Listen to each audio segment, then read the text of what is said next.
श्रीमद् भागवत श्री कृष्ण की जीवन यात्रा। ये तो आपको पता ही है कि वसुदेव जी और देवकी को कंस ने कैद गृह में डाल दिया था, जब उसे पता चला था कि उनकी 8वीं संतान उसकी मृत्यु का कारण बनेगी। पर देवकी जी के जो 6 पुत्र थे, उनका क्या हुआ, ये हम जानेंगे श्रीमद् भागवत के 10वें स्कंद के अध्याय 59 में, जिसमें वसुदेव जी का यज्ञ है और देवकी के 6 पुत्रों को वापस लाना है। राजा परीक्षित की ओर मुख करके श्री सुखदेव जी ने एक बार फिर से कथा आरंभ की। कुरुक्षेत्र से वापस आने के बाद वसुदेव जी ने यज्ञ की दीक्षा प्राप्त की। वसुदेव जी को देवकी आदि 18 पत्नियों के साथ अभिषेक कराया गया। वसुदेव जी ने मृग का चर्म धारण किया और ऋत्विजों और ब्राह्मणों ने धर्म पूर्वक और विधि विधान से यज्ञ पूरा कराया। अंत में सबको भोजन कराया। ब्राह्मणों को दक्षिणा में गाय, वस्त्र और आभूषण दिए गए और उसके बाद नंद बाबा ने भी बंधु बांधवों को बहुत सारे आभूषण और रेशमी कपड़ों से सम्मानित किया। वसुदेव जी, उग्रसेन, श्री कृष्ण और बलराम जी तथा उद्धव जी आदि ने भी अलग अलग भेंटें दी और इसके बाद नंद बाबा ने अपने ब्रज को प्रस्थान किया। भगवान श्री कृष्ण ने भी द्वारिका वापस आने की तैयारी की। तब वसुदेव जी ने श्री कृष्ण को ब्रह्म ज्ञान का उपदेश दिया। उपदेश को सुनकर श्री कृष्ण जी बोले कि पिताजी, हम तो आपके पुत्र हैं। हमें लक्ष्य करके आपने ब्रह्म ज्ञान का उपदेश दिया है। हम आपकी एक एक बात को बिल्कुल सही मानते हैं। सारा संसार जैसा आपने कहा है वैसा ही मानते हैं। हमें सभी को ब्रह्म रूप मानना चाहिए, क्योंकि ईश्वर हम सब के अंदर है। तब देवकी जी ने कहा कि श्री कृष्ण, तुम योगेश्वरों के भी ईश्वर हो। मैंने सुना है कि तुमने अपने गुरु सांदीपनी जी के पुत्रों को यमपुरी से लाकर उन्हें सौंप दिया था, इसलिए मेरी भी अभिलाषा पूर्ण करो। माता देवकी की बात सुनकर भगवान श्री कृष्ण और बलराम ने योग माया का आश्रय लेकर सुतल लोक की ओर प्रस्थान किया। वहां बलि ने उन्हें देखा।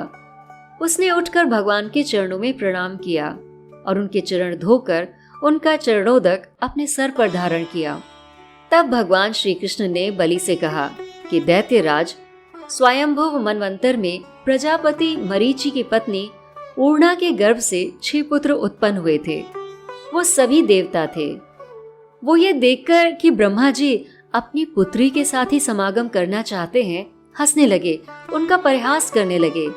इस पर ब्रह्मा जी ने उन्हें श्राप दिया और कहा कि वो असुर योनि में हिरण्यकश्यपु के पुत्र के रूप में उत्पन्न होंगे। अब योग माया ने उन्हें वहां से लाकर देवकी के गर्भ में रख दिया और उनके उत्पन्न होते ही कंस ने उन्हें मार दिया। वे पुत्र आपके पास हैं। हमारी माता देवकी अपने पुत्रों के लिए बहुत दुखी हैं। हम अपनी माता का शोक दूर करने के लिए ही यहाँ आए हैं। उनके नाम स्मर, उद्रीत, परिष्यंग, पतंग, क्षुद्रभृत और घृणी हैं। उन्हें मेरी कृपा से सद्गति प्राप्त हो जाएगी। बलि ने भगवान की आज्ञा को मानकर तुरंत ही उन 6 बच्चों को लौटा दिया और उन 6 बच्चों को लेकर भगवान वापस द्वारका आ गए और माता देवकी को उन्हें सौंप दिया। उन बालकों ने माँ का दूध पिया और उस दूध पीने से तथा भगवान श्री कृष्ण के अंगों का स्पर्श करने से उन्हें आत्म साक्षात्कार हो गया। इसके बाद उन पुत्रों ने अपने भाई श्री कृष्ण, माता देवकी और पिता वसुदेव और बलराम जी को नमस्कार किया और सबके देखते देखते वो देवलोक चले गए। देवकी जी ये सारा दृश्य देखकर चकित हो गईं कि मृत्यु को प्राप्त हुए बालक भी वापस जीवित होकर देवलोक चले गए हैं। तब उन्होंने अपने हृदय में सोचा कि भगवान की लीला अपरंपार है। श्रीमद् भागवत के 10वें स्कंद का 59वां अध्याय समाप्त हुआ। अध्याय 60 में वर्णन है सुभद्रा हरण का और भगवान का राजा जनक और श्रुतदेव के घर जाना। कथा आरंभ करते हुए श्री सुखदेव जी कहते हैं कि एक बार अर्जुन तीर्थ यात्रा के लिए पृथ्वी पर विचरण करते हुए प्रभास क्षेत्र पहुंचे। वहाँ उन्होंने सुना कि बलराम जी उनके मामा की पुत्री सुभद्रा का विवाह दुर्योधन के साथ कराना चाहते हैं, पर वसुदेव और श्री कृष्ण आदि इस विषय पे सहमत नहीं हैं। ये सुनकर सुभद्रा को पाने की लालसा अर्जुन के मन में जागृत हो गई। वे त्रिदंडी वैष्णव का वेश बनाकर द्वारका पहुंचे। अर्जुन सुभद्रा को प्राप्त करने की इच्छा से द्वारका में 4 महीने तक रहे और एक दिन बलराम जी ने उन्हें आतिथ्य के लिए अपने घर बुलाया। त्रिदंडी वेशधारी अर्जुन को श्रद्धा पूर्वक भोजन करवाया गया, पर बलराम जी उन्हें पहचान नहीं सके कि ये तो अर्जुन है। अर्जुन ने भोजन करते समय सुभद्रा को देखा। उनकी सुंदरता बड़े बड़े वीरों का मन हरने वाली थी। अर्जुन ने सुभद्रा को अपनी पत्नी बनाने का दृढ़ निश्चय कर लिया और अर्जुन को देखकर सुभद्रा ने भी मनी मन उन्हें पति बनाने का निश्चय कर लिया। एक बार सुभद्रा देव दर्शन के लिए रथ पर सवार होकर द्वारका से बाहर निकली। उसी समय महारथी अर्जुन ने देवकी, वसुदेव और श्री कृष्ण की अनुमति से सुभद्रा का हरण कर लिया। रथ पर सवार होकर वीर अर्जुन ने धनुष उठा लिया और जो सैनिक उन्हें रोकने को आए थे उन्हें हराकर भगा दिया। ये समाचार सुनने पर बलराम जी को बहुत गुस्सा आया। तब भगवान श्री कृष्ण और बाकी संबंधियों ने उनके पैर पकड़कर उन्हें बहुत अच्छे ढंग से समझाया।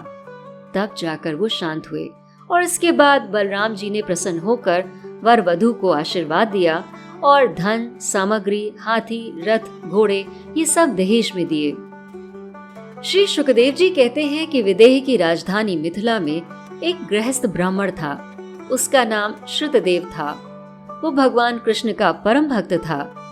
गृहस्थ आश्रम में रहते हुए भी वो किसी प्रकार का उद्योग नहीं करता था, कोई काम नहीं करता था।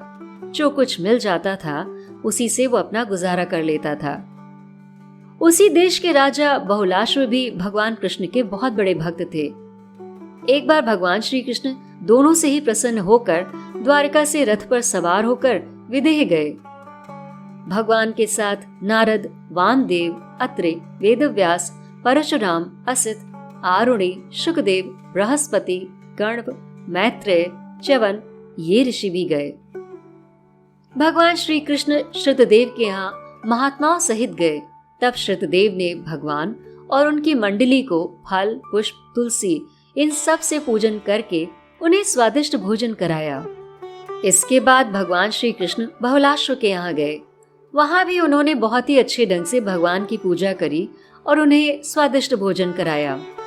इस प्रकार श्रुतदेव और बहुलाश्व महात्माओं की शुद्धा भाव से सेवा करने लगे और भगवान श्री कृष्ण की कृपा से दोनों को सद्गति और मोक्ष की प्राप्ति हुई।